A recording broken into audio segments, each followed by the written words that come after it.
So let's dig into Gasworks. So the first part of Gasworks was La Union, where Mr. Yes, David lives, right? Do you yes. consider Marti and Gomez Gasworks?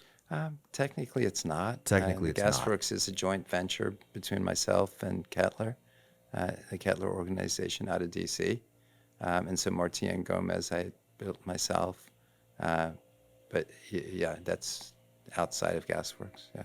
So Water Street is now called Water Street. I guess before it was built, you'd say that area was Channelside. Is it wrong to say Gasworks is Ybor City? Um, Gasworks was the name. If you go to the old Sanborn maps, Gasworks was the name of the gas plant. David, there on Channelside and 12th Street, that big triangle. Yep, that whole parcel was the old gas plant, more recently owned by People's Gas uh, for decades and decades. And so we spent time.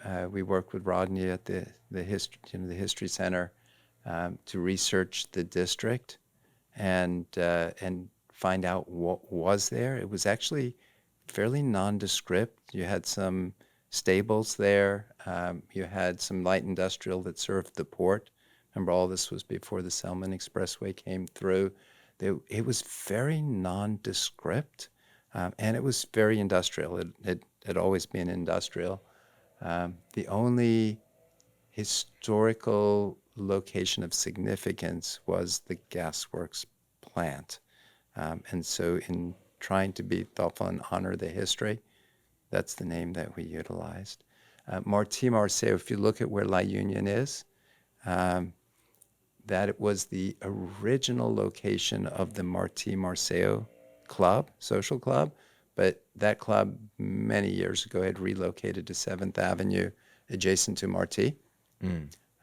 And so in the Martí, that's why we called it the Martí, because after the Martí Marceo Club to honor uh, both Martí and Marceo, who fought for the independence of Cuba from Spain.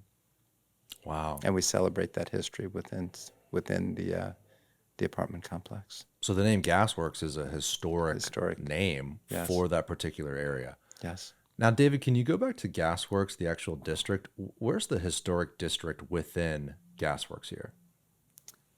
Is it on the north side there? You can kind of see that red line. That is, yes, that looks like the boundary of the historic district. So there's a couple pieces on the north side that are within Oh, that boundary. yes, And that's where that intentional architecture, those 3, 4, 5 stories or less, yes, brick, yes. right? The facades look kind of similar to what's historic, etc. And then as you move south, it's a little more contemporary. It's going to be contemporary. You're going to get verticality, but at the pedestrian plane will carry through the same approach. Mm. The streetscape, the lamppost.